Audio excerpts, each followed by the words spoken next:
My name's Canucci. I use he, him pronouns, and I'm the executive director at the Wenatchee River Institute. With us tonight is Jeremy, doing the sound and the lights and streaming to the universe, a volunteer. Rebecca Ryan, our education director and server tonight. And Randy Zerger, our development associate, helping make the whole place stay open. I appreciate them all. How many of you have never been to a WRI event before? All right. I'd say that's 20% of the audience. That's great stuff. So for you four, we are a nonprofit whose mission is to connect people, communities, and the natural world. And we do that through events like this tonight. We also do it through youth programming. We have kids from all up and down the Columbia Valley come and do field trips on our campus. And also we do extension programs into those classrooms. So we bring our naturalists to them. We also do other community events, workshops, hands-on stuff, learning to make a wreath out of natural materials that's fully compostable. That's coming up soon. Mushrooming, field trips, and all sorts of stuff for adults too. So that's pretty great. Another thing that we take very seriously here at WRI is our commitment to working further with the indigenous folks who are here before us. And so at the beginning of every single Red Barn event, we read our land acknowledgement. So I'm going to do that now. This land acknowledgement was created alongside the Shinpe-Squaxin people. We're spreading the message that they wish to be spread to the public. The land the Wenatchee River Institute sits on is the ancestral homeland of the Shinpe-Squaxin, or Pisquosa, or Wenatchee people. The Shinpe-Squaxin means the people in between. They had villages positioned along the Wenatchee River and surrounding areas. Their ancestral homeland extends from the Cascade Range throughout what is now known as the Wenatchee and Okanagan valleys. The culture and economy of the Shinpe-Squaxin people centers on taking care of the land. They fish, hunt, gather roots and berries, basket-making materials, and medicines. The Shinpe-Squaxin are named within the Yakima Treaty of 1855. Language to establish the Wenatchee Reservation was never followed through, even with the needed surveying completed. Many Shinpe-Squaxin live on the Colville Reservation, 150 miles northeast of Leavenworth. They're forced off their land here, and the U.S. government moved them to this reservation. Welcome. The Shinpe-Squaxin people are still alive today. They continue to practice their culture, harvest their traditional foods and medicines, and hold their ceremonies passed down from their ancestors. Most people won't see or notice them, but they continue to be on the land they are connected to. Their traditional language is Inham Sheen, an interior Salish dialect. And I'd like to welcome you all here tonight by saying hello in their language, Tilhusht. We offer this land acknowledgement as the first step to amplifying indigenous voices and recognizing the harm done to them as a people. We stand as an ally to recognize their connection to the land and their rights to practice their culture on these sacred lands. We encourage all to learn about the indigenous peoples of the place you now call home. The Wenatchee River Institute is committed to sharing this land acknowledgement and following up with other actions to educate and be respectful. So, we appreciate them. We also appreciate our sponsors who help make this Red Barn event and others like it throughout the year free and open to the public. So, without further ado, we'll mention them. We have the City of Leavenworth, the North Central Washington Audubon Society, Sleeping Lady Mountain Resort, Ludwig's German Restaurant, the Pine Village KOA, Icicle Brewing Company, the Obertal Inn, South Restaurants, the Munchen House, Gustav's Hotel Pension Anna, the Leavenworth Chamber of Commerce, Syndicate Smith, the Rhine House, the Blue Elk Inn, the Nature Conservancy, Wild Birds Unlimited, Leavenworth Coffee Roasters, Leavenworth Village Inn, Sage Mountain Natural Foods, Chocolat, Barron House, Cove Resort at Fish Lake, the Tierra Learning Center, the Riverfront Rock Gym, and Rimmer and Rotor Construction. Almost done. If anyone is so moved by this presentation that they feel like becoming a sponsor, you are welcome. Talk to Randy after the show, or me anytime. As you may have seen earlier in the slideshow, there was a QR code. As part of our strategic plan, we are actively looking for feedback from folks. Can we bring that? I'll bring that slide up at the end if anybody has great ideas for things you think we should be doing in the future or should stop doing. I'm really interested in that sort of thing. Love your ideas. Now we're going to introduce our speaker. Alan Galbraith has been with Vail Resorts since 2003 and currently serves as the VP and General Manager of Stevens Pass in Washington State. Prior to joining the team at Stevens Pass, Alan was the Chief of Staff for the President of the Mountain Division and worked in mountain operations at Northstar, California, and Beaver Creek Resort. Originally from Anchorage, Alaska, Ellen is a graduate of the UW. She was a ski racing coach throughout college, and she also worked on the race crew at Snowbasin for the 2002 Olympic Winter Games. I'm happy to be up here with you. Welcome. Thank you very much. Take it away. All right. I will dive right in. First, thank you for coming. I was out sick last week. I'd say I'm at 95%. And feeling a lot better, but it's why I'm not shaking hands or giving hugs, and if I need to grab a tissue and step away, I've been told that my mic will be muted and we'll just take a quick break. So I just appreciate that and yeah, appreciate and respect your distance. So I'm here to talk about all things Stevens Pass. I have about 20 slides, mix of summer and winter, and we are going to wrap this conversation talking about parking. Can anyone come here? Great. Can anyone come here specifically to learn about parking? Yes. Okay, great. I've got some experts in the audience in many fields if we need to dive into it, but we'll go from there. So I'm going to step to the side. Let me know if I get out of your shot so I can refer to the, great. Stevens Pass. Great, so thank you for the introduction, and we'll get going. Great. Oh, I need the clicker, which is right here. I've done this before. Okay, I thought it would be fun tonight to just kick off with a few random facts about Stevens Pass. We'll just get the creative juices flowing. So who can tell me what change we have made to night skiing in the last 3 years? That's maybe not in charge of night skiing. Anybody? The passes are good after 3 every night? Yeah. And they used to be good after? 4. 4. Exactly. So back in the 22-23 season, we're like, hey, we're having night skiing start really when we have capacity, and we have capacity earlier than 4 o'clock. So we made that move a couple years ago. Night skiing passes and products used to start at 4, and now they start at 3. So something that is continuing today. We're just going to keep leaning into these parking references throughout this presentation.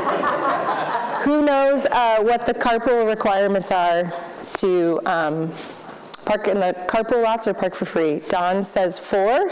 Okay, and? 1 adult with 2 kids under 12. Yeah. Say that one more time, Travis. 1 adult with 2 kids under 12. Great, so carpooling at Stevens Pass is both. If you have 4 occupants or more, there are definitely vehicles that come up with more.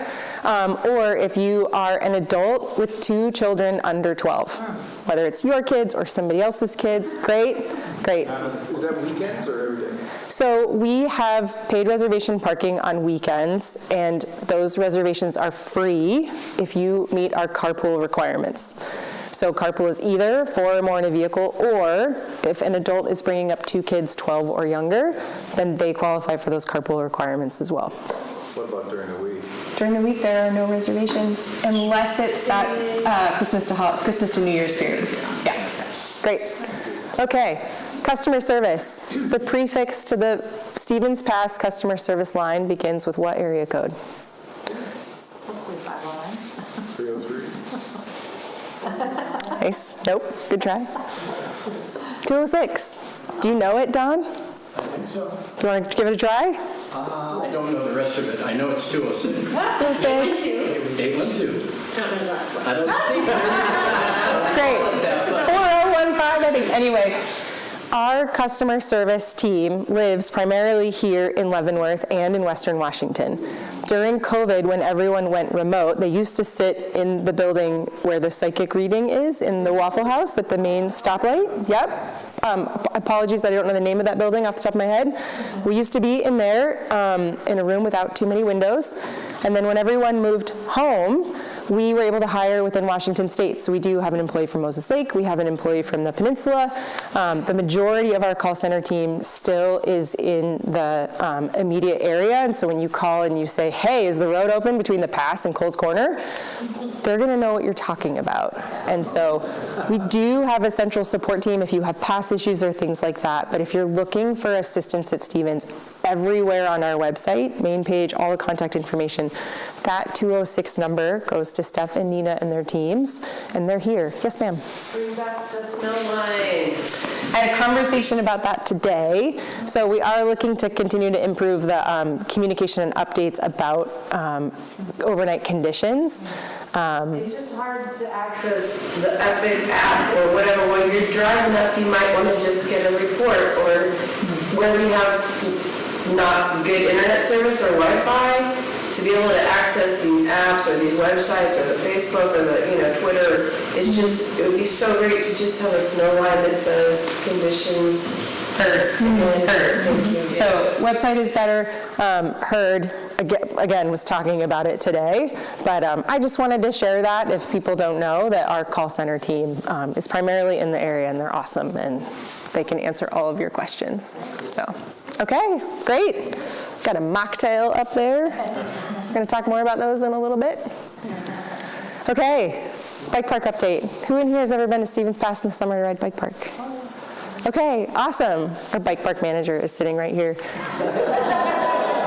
We had a terrific summer. As many of you may know, the bike park was closed for 2 years during COVID, and that meant there was some deferred maintenance that needed to happen over the last 2 summers that we've been open. So Tremlin and his trail crew have put a ton of work in to rebuild so many features. I think every jump in our terrain park, and just a lot of work happened to get open 3 summers ago, more work again last year, and then this year that continued. We are in the process of building a new trail. So we have a trail that was mapped and already approved by the Forest Service, was a little delayed with the COVID closures and the maintenance that needed to be done, but section 1 of 4 opened this summer. Section 2 of 4 is under construction. What's fun is you can ski we're going to get to skiing. You can ride the first part of that new trail and then hook up with other trails. So as we get the trail built, we're able to open certain parts of it, and we're going to continue that work next summer. Excuse me one second. Thanks. So that is really fun to talk about. And then third, as you can see, we did have Outdoors for All, which is a partner up at Stevens Pass, and a number of our trails are adaptive compliant. So that is something that is underway. And someone can correct me if I'm saying this wrong, whether it was Sisters in Action Sports, I think, thank you, Caleb is nodding, that came and did a meetup this summer, and we're having a lot of groups that are coming up to ride the park. So, yeah. Super, super fun. I just started riding last summer. I absolutely love it. And yeah, if you love to ski, highly recommend the bike park. So any questions about bike park before I move on? Okay. There are also, yes, sir. If you have an Epic Pass, is it good? Ooh, great. Cue up to the next slide. One thing that's always fun to clarify is if you have purchased your pass for the next winter, passes go on sale in March. They're the cheapest with the most benefits. I'm not here to sell you a pass tonight, but one of the perks is that you get free scenic rides all summer. So if you want to ride the chairlift up to walk down the PCT, if you want to ride the chairlift up to just take in the views, if it's 100 degrees in Leavenworth and you'd like to be somewhere where it's 80 or 85 degrees, we are 3,000 plus feet higher than it is down here, and so you're welcome to come up. If you want to ride the chairlift up and play disc golf on the way down, we have an 18-hole disc golf course. We rent discs, and we have a really avid employee base who enjoy playing, and there's a scoreboard in the Bull's Tooth, and yeah, it's a lot of fun. So if you're looking for something to do, especially if you already purchased your pass, like you can come up and come ride for free. You need to sign a summer waiver, I think, so stop in at the guest services desk, but it's available to everyone who would like to ride. So Jimbo throwing discs down below. Caleb driving in the upper photo. I get my disc golf lingo. Great. More fun things. I mentioned the PCT does go through Stevens Pass, which I love. It's one of my favorite things to come up the stairs in the morning and see who's sleeping under the porch or out around. We are a resupply station, and so box count went down. Many of our COVID through hikers have gone back to work, but they are still coming through. All the packages that didn't get picked up this summer just got opened by our security team and dispersed to be consumed. So that happened. He put it in SPOP at like 7 in the morning on a Saturday, and I was like, no one is there to come look at these boxes. This was timed and on purpose, I think. But we're a through stop for hikers. We had a patroller do the entire trail this summer, and it was really fun. The team went up and hung a banner, so she got to see it when she came over the backside. And those of you that live around may give people rides up and down, which is always a lot of fun. So that's it. I was sharing earlier before we got to go, 22 years with Vail Resorts, I got to take a sabbatical this summer. I got to take 4 weeks off, which was really fun for my family and I think it was fun for my husband to have me home for a month. And Matt Neubauer, who is in charge of food and beverage at Stevens Pass, was the interim GM. And he built a family trail while I was gone. So if you just get out of people's way, a whole bunch of things can happen. And so again, if it's hot down here and you want to come up, there's a loop just to go through the parking lots and up to one of the access routes to the PCT. The PCT was officially rerouted through the village, but the old way that used to go into ELOT, you can go up there, come back down into the village. So if a family or anyone is stopping at the summit and they want 10 or 15 minutes to stretch their legs, there's just a nice little loop, nice way to get out of your car, get the blood flowing, and you can just walk around the village. So, way to go, Matt. Nothing to do with it. Very happy it's done. Yeah. All right. Stay a while. So lots of things that are happening in the summer. This is Sarah, who's a member of our F&B team. Our full-service restaurant, the Bull's Tooth, is open Thursday to Sunday. Bike Park's also open Thursday to Sunday. Monday to Wednesday, we keep the coffee shop open. So there's Gatorade and coffee if people are passing through, clean restrooms, that type of a thing. All of our lift tickets come with a coupon for a free scoop of ice cream.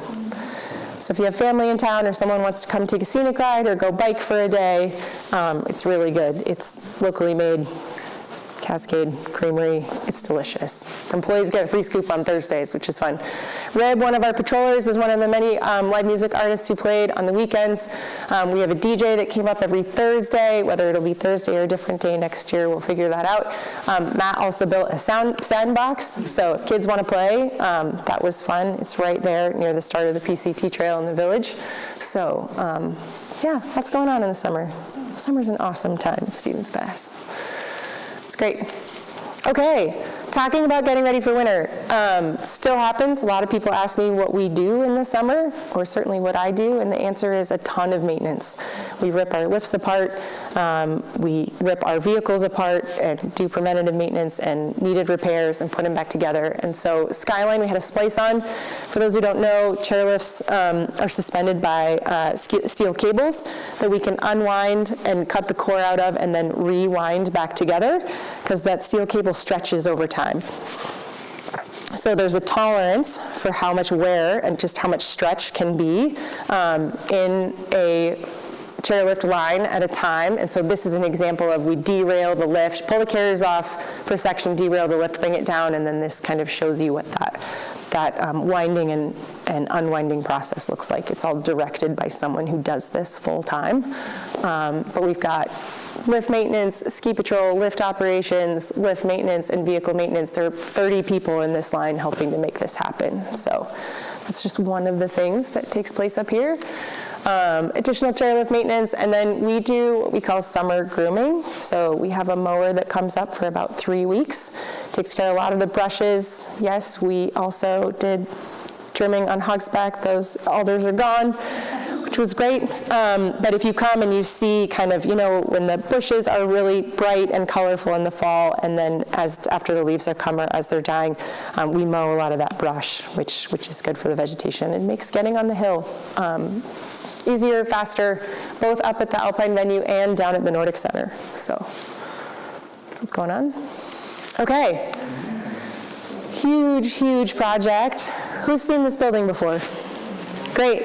Yodelin Lodge, originally part of the Yodelin ski area back in the 60s. It's been part of Stevens Pass for a long time. We pulled employees out of the lodge just before COVID. We needed to make some fire and life safety upgrades. And then during COVID, other priorities have not had residents in the building. Christy Vos and her team and our project manager, Alicia McConnell, spent the summer getting Yodelin ready for reoccupancy. So we have reconnected under the highway across the bridge to the Stevens Pass Sewer District. We've cleaned out and gotten our water system back up to speed and done a lot of interior remodeling. This is new floors, new paint, all new furniture, new kitchen appliances throughout. The building is not perfect. It is not brand new, but it's had a major upgrade. And we're going to keep Yodelin weird. The beautiful orange that you see on the exterior is matched by interior doors. I think it looks awesome. And the Yodelin is one, we argue about this all the time, somewhere between 1 and 2 miles from the summit of Stevens Pass. Ask a different employee, you'll get a different measurement. And it's 24 employees that'll be really close to the pass all winter. Yeah. So it's a really big deal to get this building back online and have these beds. We have been renting a hotel in, not an entire hotel, but rooms in a hotel in Wenatchee for the past 2.5 seasons, and we no longer need to do that, which means our bus service comes from here and people are a lot closer to work. So, huge deal. Yeah. Yes. Almost done. First occupant's supposed to move in on Friday. Yeah, so very cool. This was our big project.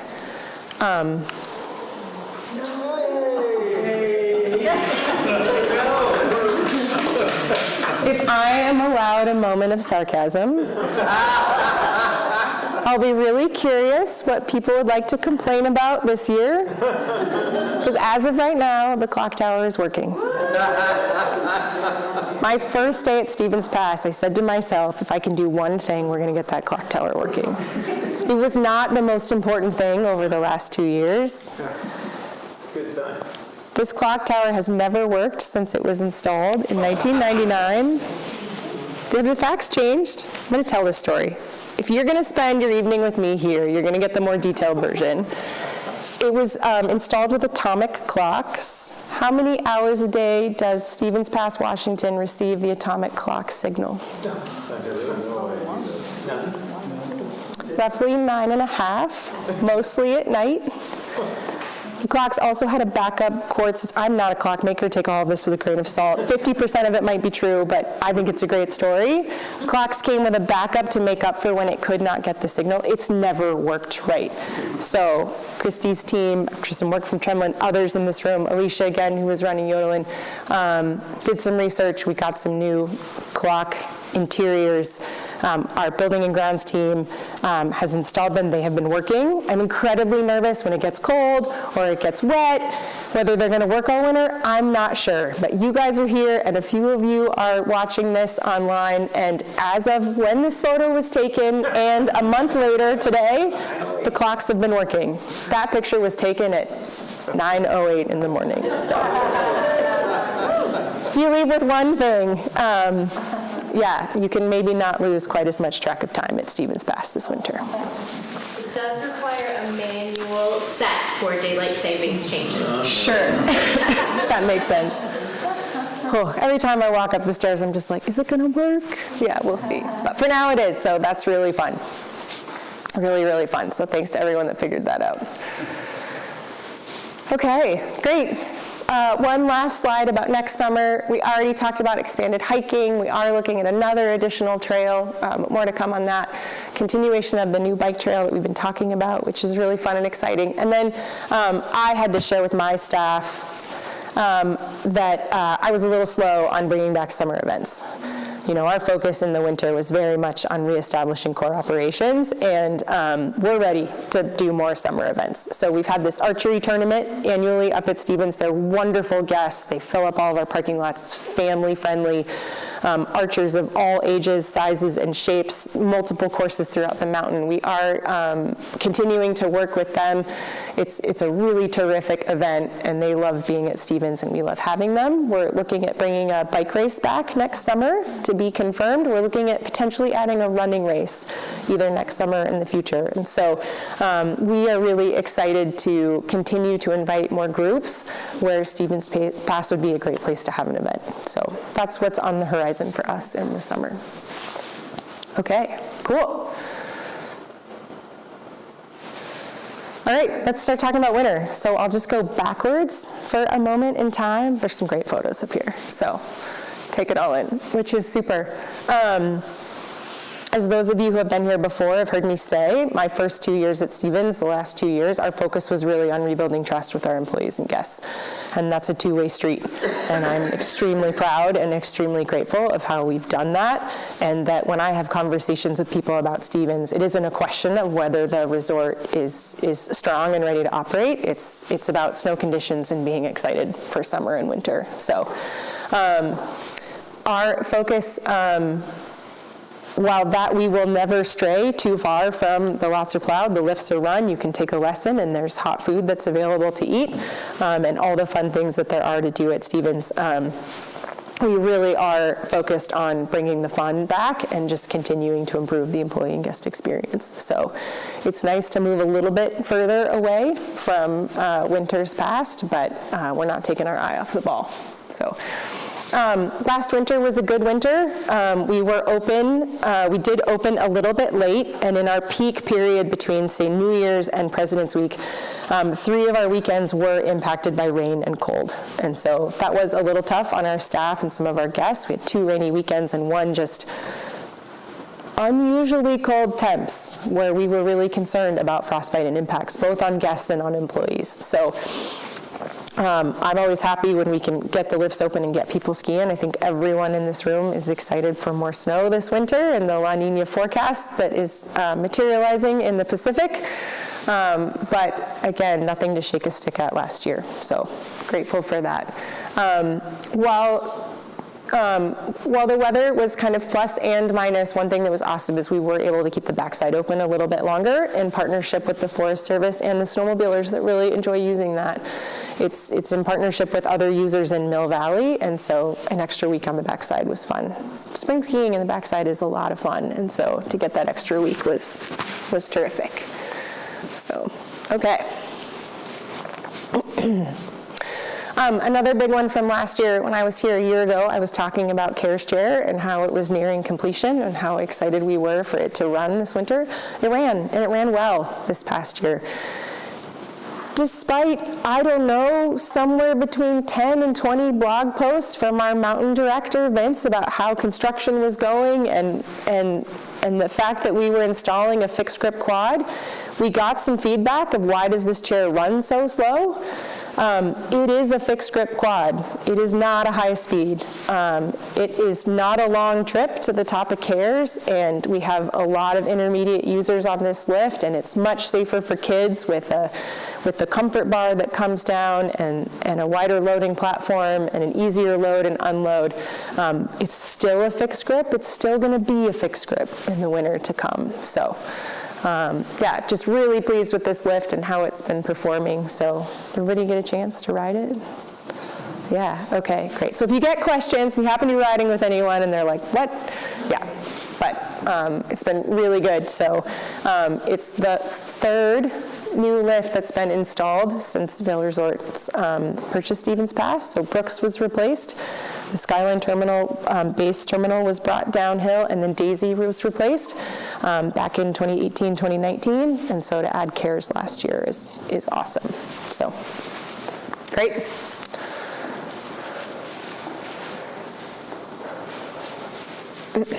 Okay, so as we look ahead, you've heard me say a couple times, it's my 3rd season at the resort, so I'm really looking forward to all things 3rd season.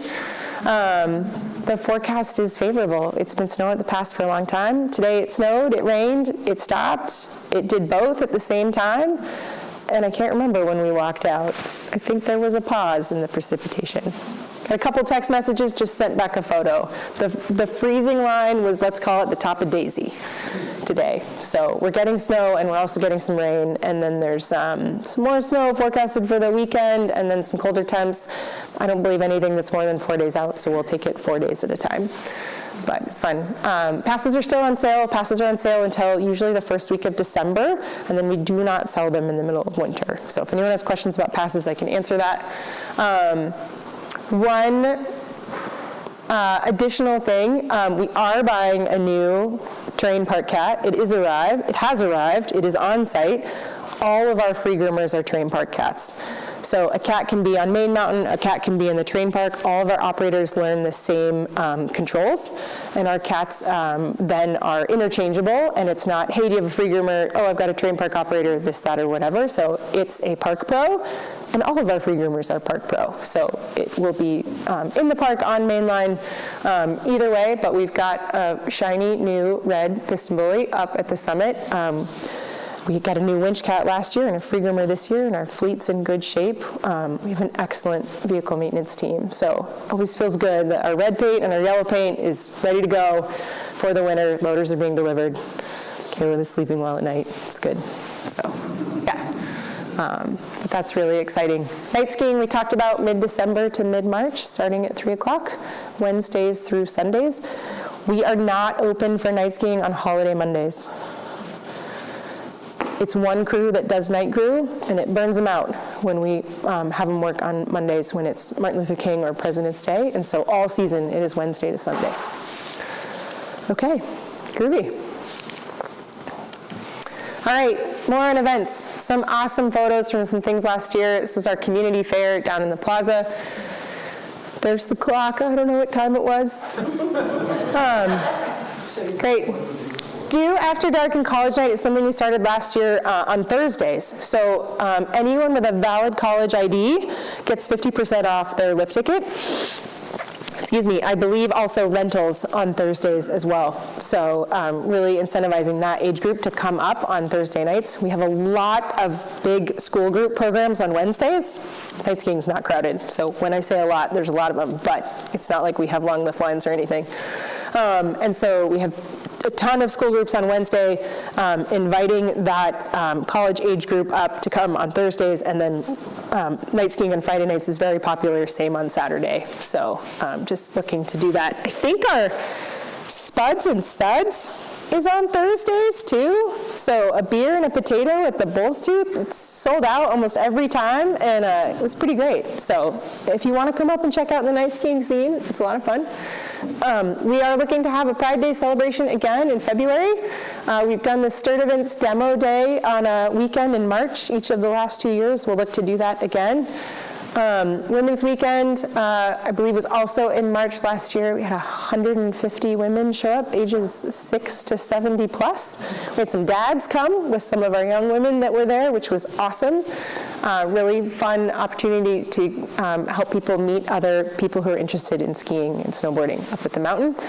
We'll do our Avi Dog Demo Day. It's usually the weekend before we close, first or second weekend in April. So if you want to meet our Avi Dogs, they're a very popular attraction, even though Zoe is bigger and bigger now, which is great. Our community fair is the Saturday before we close, and our pond skim on the Sunday that is closing day. And community fair is where we invite all of our partners up that do programming at Stevens to come and talk about what they do. Forest Service, the race club, the meetup groups that come, and other partners. So that's what's on the docket for this year when it comes to events. Okay, I've got a couple more slides, and then I'll open it up for questions if there are any. I did just want to talk about a couple of the groups that do operate up at Stevens. So for anyone who's looking for a multi-week experience, Stevens Pass Alpine Club has both an alpine focus and a free ride focus. So they've had their names back for 80 years, I would guess, at this point. But they have not only alpine ski racing, which you can ski there, but also Big Mountain and Park. So Cowboy Up that we do in February, SPAC puts on, and their free ride program, I think for the first time in a long time, SPAC has sold out this winter between their two programs. So it's really great to have those two programs under one umbrella. And so if kids are interested in competition and traveling away from the resort, that's with the Stevens Pass Alpine Club. And then we have multi-week programs within our ski and ride schools. So for kids and families who are interested in primarily staying at the resort, we have a midwinter block, January and February.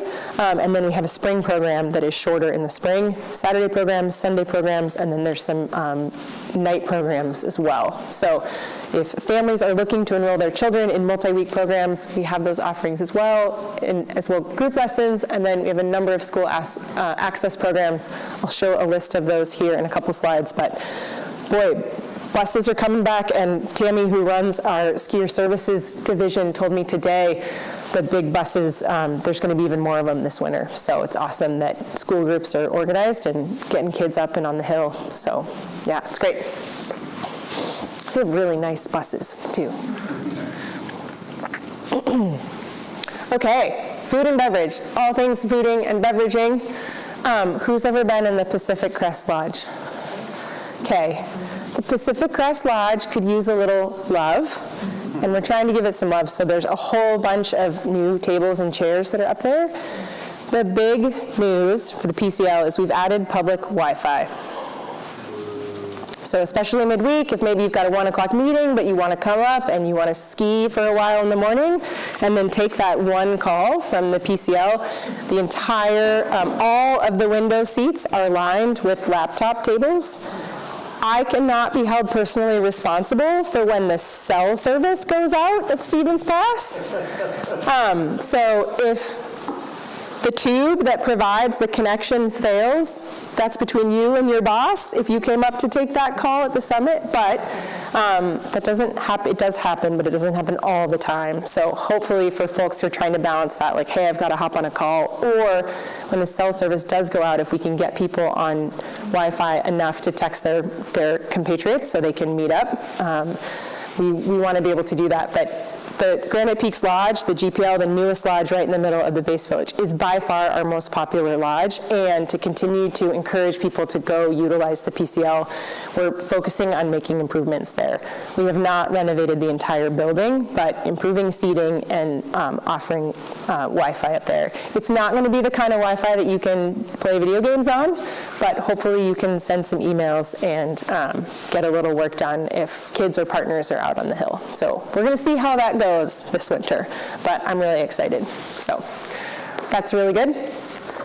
Mug Club is continuing and expanding. And then I think it's cool to call out, we did carry Athletic Brewing NA beer in the T-Bar Cafe last year, and we're expanding our partnership with them. And I've certainly seen more and more people that are looking for an NA option, and so I think it's great to call out that people are up and they want a beer, but they want it to have less alcohol in it. They are a strategic partner of ours, which is awesome for this winter. Yeah, lots more cool stuff happening. The other big news at the Pacific Crest Lodge is I saw it today with my very own eyes. We have a fryer in the PCL. So if you want chicken fingers and french fries, which is a big part of the draw to go be in the Granite Peaks Lodge, you can now get that in the PCL. So that's a big change. You would be amazed at how many people eat chicken fingers and fries when they are skiing.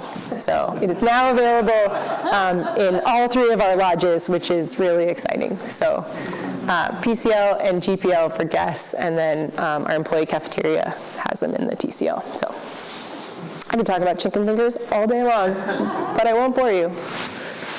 Okay, Epic Promise is our community and charitable arm, and so I'll give you a second, there's a lot of names up there. We are a partner, WRI, and proudly support programming that is here. So I'll give everyone a second to just take that in.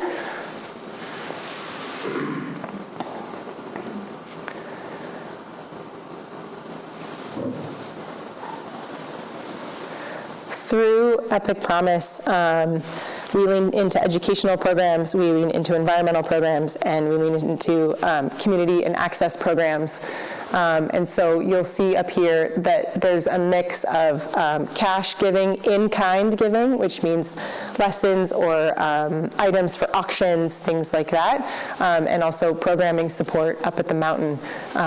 We support each of these organizations in different way. The TSB right above Wenatchee River Institute is the service board, an access program out of Seattle that brings groups up. So really excited for all of these partners. Okay. All right. I think as I mentioned earlier, we have both the Alpine venue at the summit and the Stevens Pass Nordic Center. There is a new sign being created under design that we're hoping to replace. If you've driven through near Mill Valley on your way down from the pass recently, the old sign needs a little love, and it may get a permanent replacement in the future, but we're going to try to give it a facelift for the winter, so more to come. Obviously, we do have skate and classing skiing at the Nordic Center. We also have snowshoeing and dedicated snowshoe trails. Sledding and snow play is free and available to the public. Yep, we do not sell sleds down there, but it's available. It's a sled at your own risk. It's not something that we charge for. We don't control it. But it's there. And anytime we have families at the summit that are just looking to play in the snow, which is a lot, we direct them down to the Nordic Center. They're in a safe place. They're away from alpine skiers. Stevens Pass Alpine is not a place to be when we're busy if you want to be sledding. So. We do also have food and drinks, and we have a small retail offering, so some gear. We rent Nordic equipment, we rent snowshoes, we rent polk sleds. There's really quite a bit that's down there, and I know she's listening.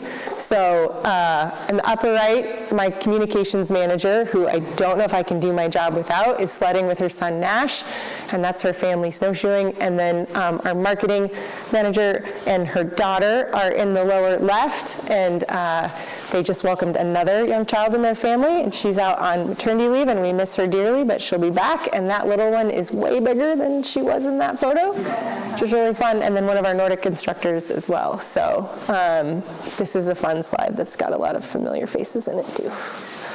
Great.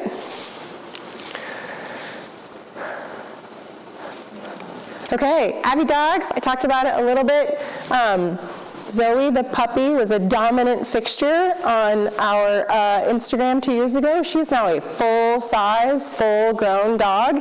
And I've been joking with my team of, providing a couple updates in the summer, not building a chairlift. We didn't have quite as much to say, and we try not to bother people if we don't have a lot to say. And I know people really just want photos of our avalanche dogs, and that's really what they want to hear about. So yeah, I've got Tony and Olive, who are the most tenured pair that's on our team. Bailey has retired. She posed for some Halloween photos this year. We have a lot of dog lovers on the team up at Stevens, and so it was an awesome photo from her. And then Zoe is in training with our patrol manager, Angela, and loves pets and is there as well. So as it says, with 5 dogs, Bailey has retired. We have a number of avalanche paths. I remember just right away, I think Tony and Olive in my first season were out when we had a question about what was going on the hill. Thankfully did not need their services, but very grateful to have them. It's an important part of what we do, and brings a lot of meaning to our teams. And boy, sometimes when I have a hard day, it's really nice to go down and visit patrol and get a little emotional support from some of our avalanche dogs too. So a lot of appreciation for this team. Great. This is the second to last slide of the evening. So I'll give everyone a second to just read that and take that map in, and then I'll talk through a couple things.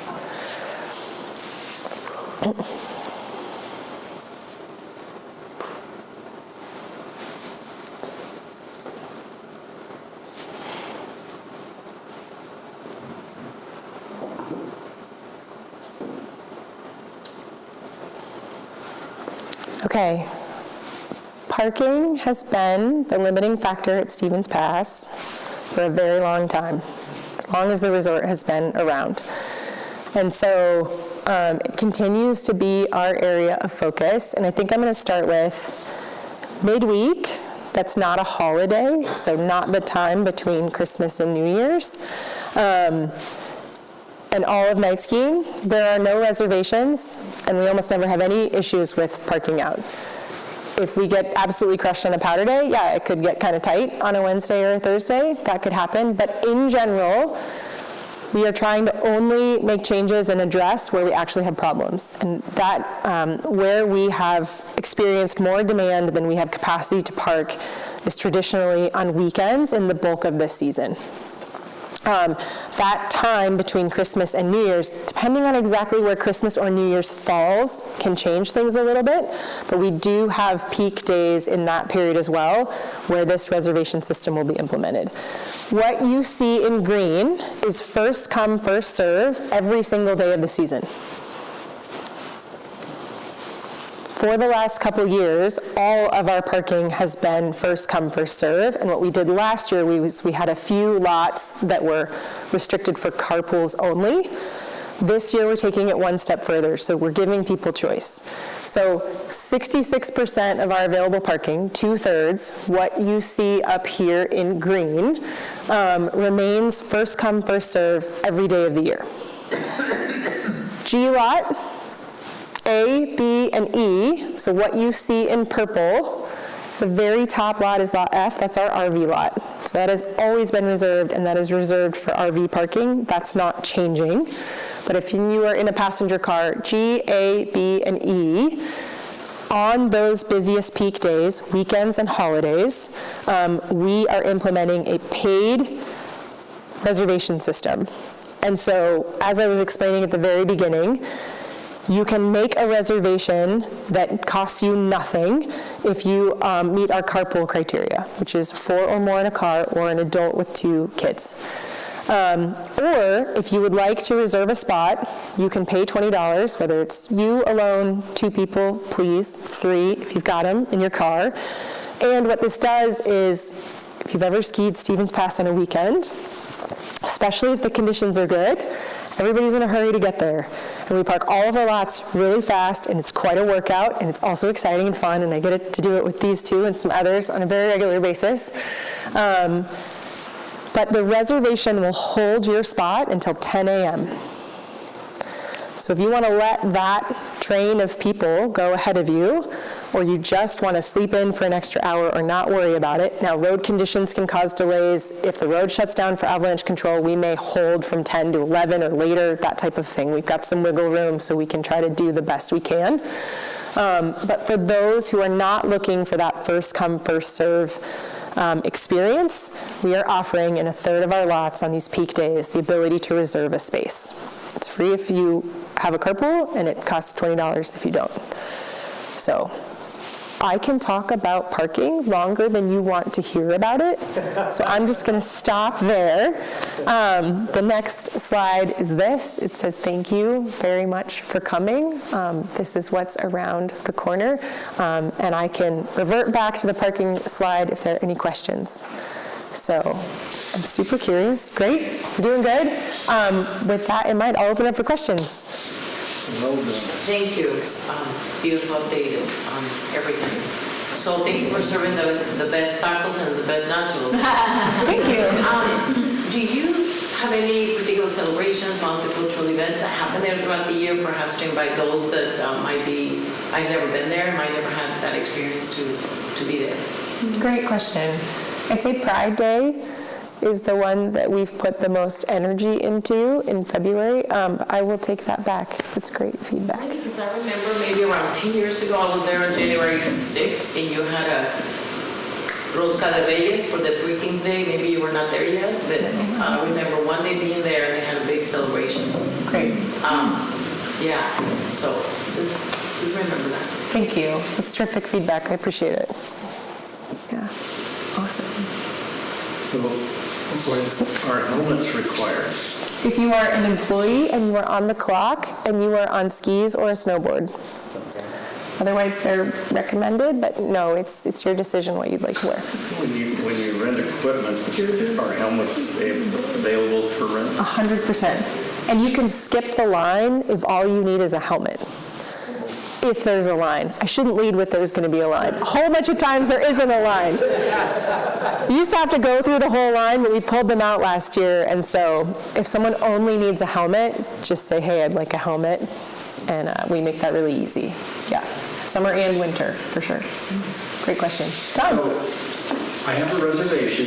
Yep. I'm getting up there around 9:30. Yep. I want to drive into a lot and have the ability to drop off. Great. How do I do that and still get back to my reservation slot?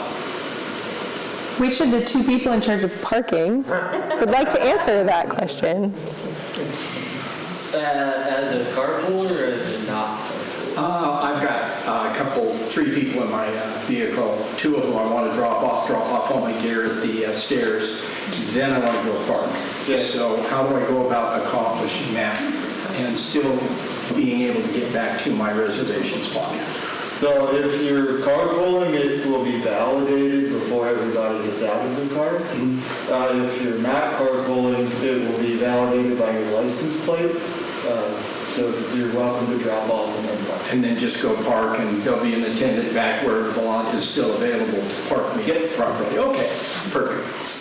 We ran through so many scenarios, and there's a whole list, and it's awesome. So for anyone listening, there is going to be the ability to drop off guests if you are a carpool, if you are arriving a little later and are maybe parking in the back of E, if that's what's left. So yeah, appreciate that question, Don. Thank you. Yeah, Travis. So on the reservation days, if all the first come, first serve lots fill up, does that mean those that you then have to park down at Yodeland? Right. So if we fill, we're going to go back to our handy dandy visual that's here. So one thing I'll throw in there really quick before I answer your question is, you may look at this map and be like, well, why isn't the whole summit purple? And then just the numbered lots are green. We wanted the best we could to maintain a right-hand turn for traffic coming to the resort. The majority of our guests, not all, but more than 50%, come from the west side in the morning and can make a right-hand turn into the numbered lots. For many of our employees and many of our guests who come from the east side, until it fills up, you've got an option to make a right-hand turn into C and D lot. We're actually moving our employees from D lot into C lot, so we're going to park everyone in one wave from C back to D, which will allow us to park more cars and be a lot easier on our staff. So that's a change. So if you're wondering, we really talked about and want to try to maintain that right-hand turn. We're going to see how it goes, but that was the logic behind it.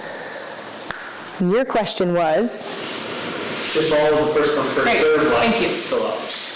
We will fill up 1 through 4, and we will fill up C and D, save any room that we need for a few of our afternoon employees, et cetera.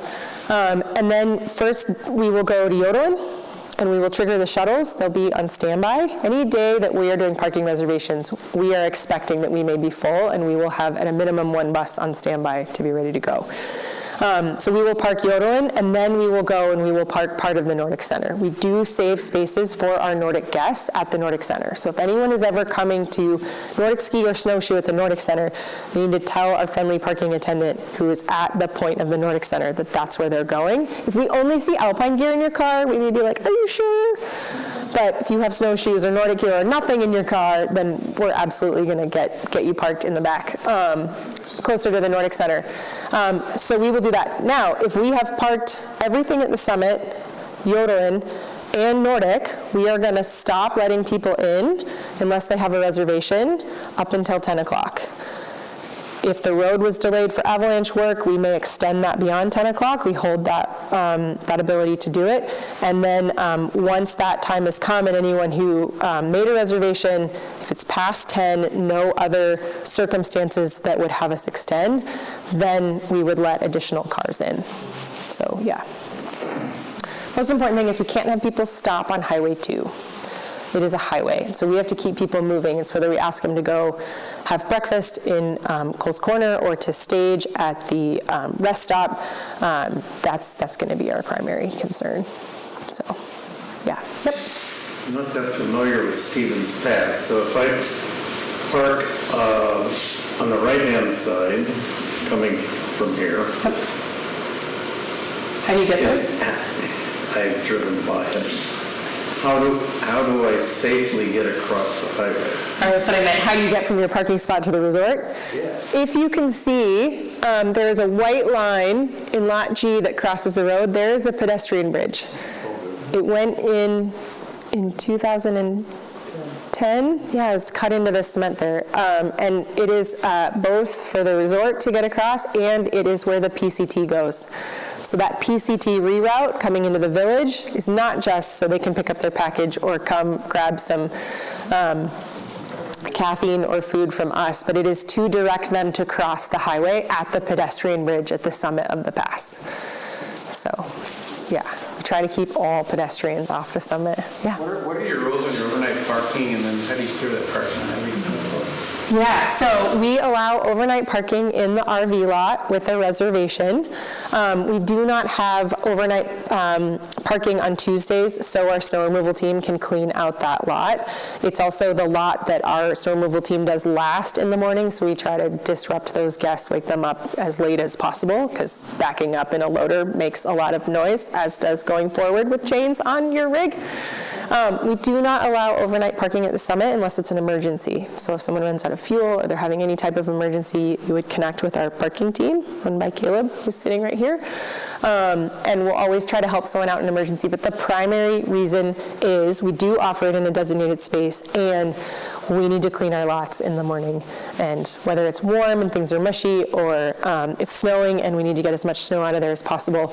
Cars that are overnight, they used to be in D lot, now will be in C lot. We do have employees that live at the summit, and their cars get to stay at the summit. So that's there.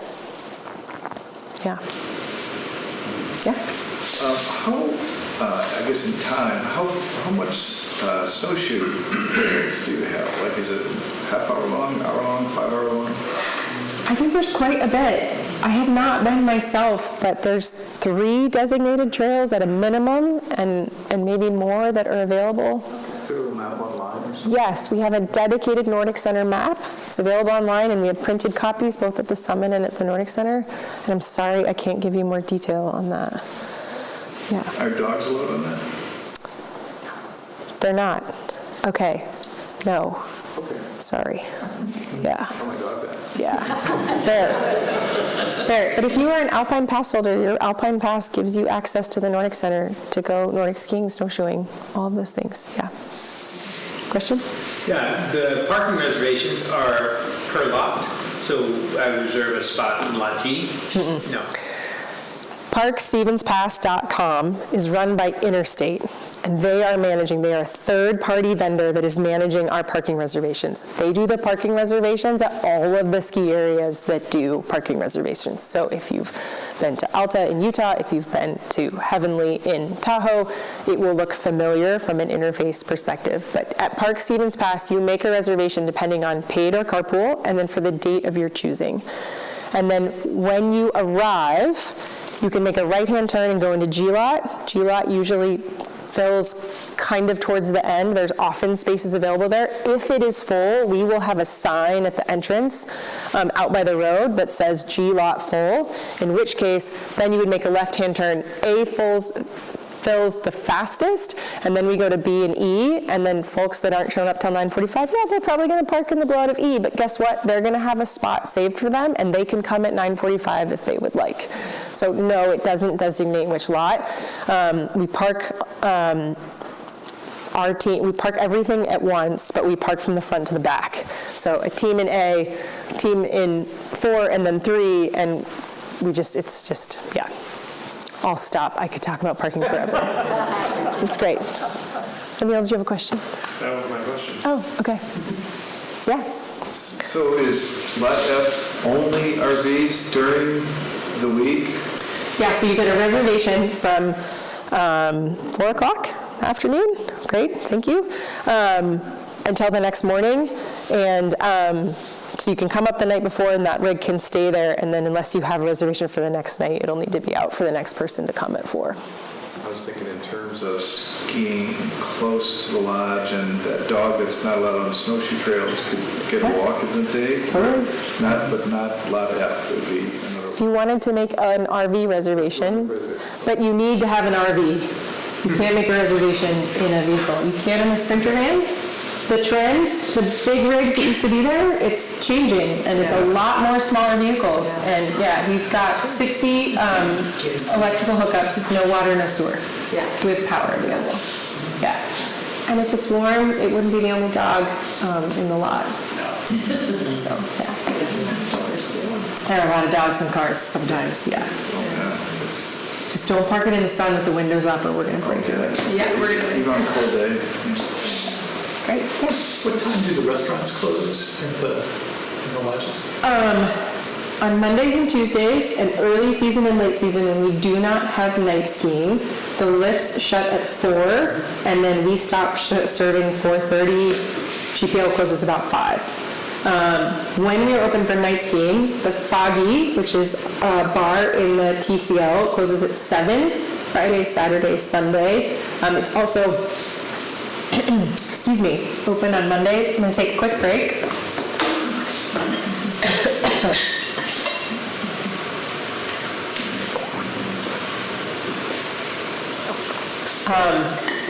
And then the Cascading Kitchen or Quick Serve in the main lodge, the Granite Peaks Lodge, and the Bull's Tooth, our full-serve restaurant in the GPL, are open until, I think we serve until 9 and then shut down around 9:30.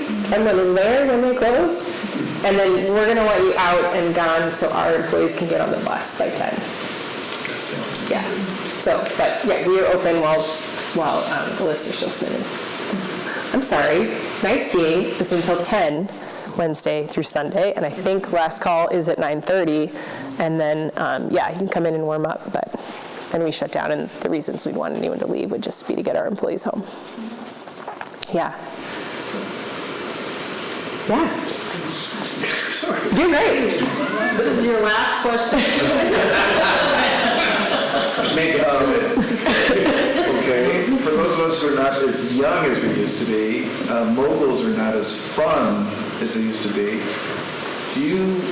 What's your outlook on grooming some of the steeper runs that you had at Winchcat? Great question. Great question. We have 2 winches, and the rest of our fleet is free groomers. And I'll be candid, we got a lot of feedback about how much of our steeper terrain we've winched over the last couple of years. And so that was an effort last year. We try to do kind of a signature trail on Friday nights. We have an extra cat that comes in on Friday, so on Saturday we have more. On the backside, Orion, Aquarius, Gemini will be the first to open for sure. And then Snow, getting the road to Aquarius built, getting that groomed out. We've been looking at trees, we've been looking at what's going on. I will say we've been kind of rebuilding and reestablishing, excuse me, that muscle. I'm proud of how our grooming has expanded, and we're hearing the feedback of wanting to have those signature trails winched more often. They need to be, the upper sections need to be done with winch cats. And so with 2 winches in the fleet, we're just looking to continue to expand that. So heard and on the list, and yeah, working on it. Great question. I rest my case. Okay. Very good, thank you. Yeah, you're welcome. I'm going to grab one more sip of water, and then if there are any other questions, I'm happy to take them.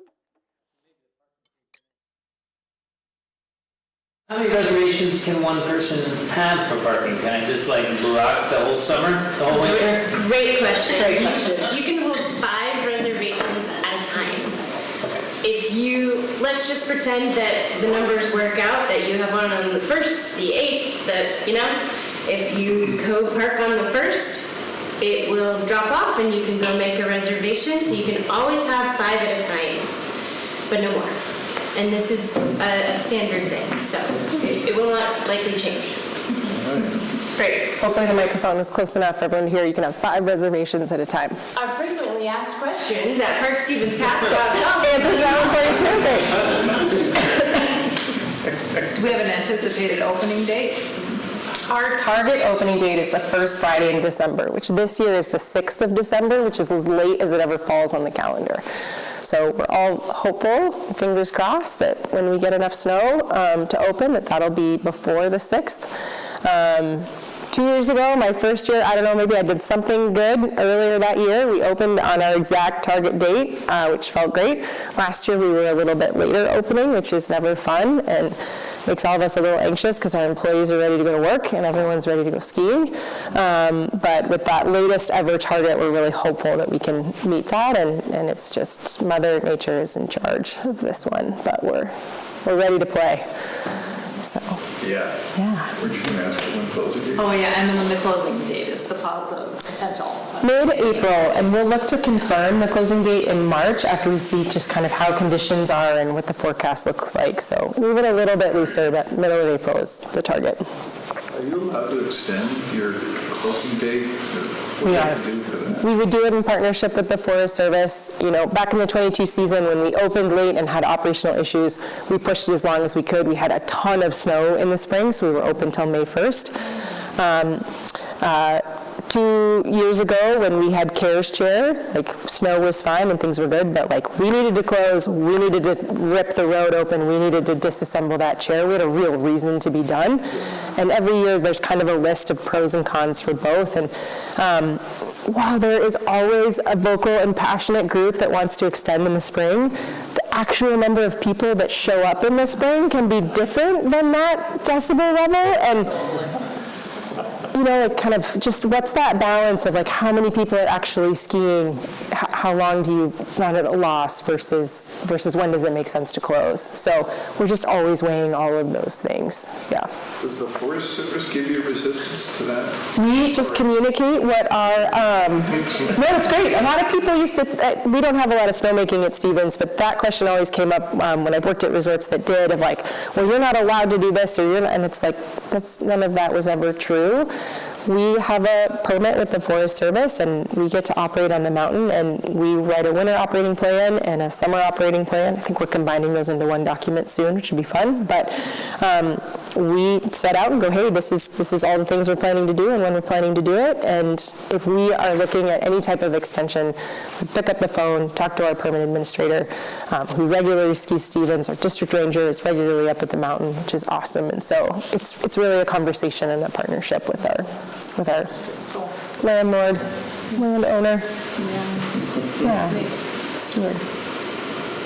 Any major plans for Oakport in the future, the next 5 years? Ooh, that's a long question. Yeah, there's some exciting things happening in the company right now.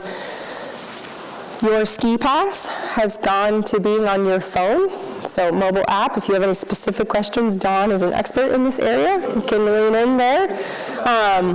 Yep, and what's fun is Whistler Blackcomb was not a part of that program last year, so anyone who lives in the Pacific Northwest that may also ski up there, now you should have better access at both resorts, which is really nice. My Epic gear is a big company-wide program that was piloted in Summit and Eagle County, Colorado last year, and this year is rolling out to 10 resorts, including Heavenly and Northstar in Lake Tahoe and up at Whistler Blackcomb. We are not demoing the program at Stevens Pass. I'm okay with everybody else kind of learning and figuring it out and then it coming, but it's like a subscription program where you can subscribe to skis and get new ones every year, try different kinds, so lots of information on that. Those are two big things that are happening. I think the biggest one being the pass going to your phone that impacts us at Stevens Pass, but yeah, lots happening there. Is it only on your phone, or is it also still the other? If you still would like a card, Dawn will give you one. But if you don't, then it's available. You can use either or. Either or, yeah, they both work. Use both at the same time. Yeah. The old ones still work? It would, yep, and just check in on your way up to make sure it's good to go. Yeah. It's good. If you leave your wallet at home with your pass in it, if you maybe have your phone, I don't know, it works. Yeah, great. Thank you. Yeah. You're welcome. Great. Well, I'll stick around if there are questions after. I'm happy to answer. If you'd like to get on with your evening, always fun to talk about Stevens Pass. And can tell you more about parking than you'd ever like to know, and these two can tell you even more, so. Great. Thanks.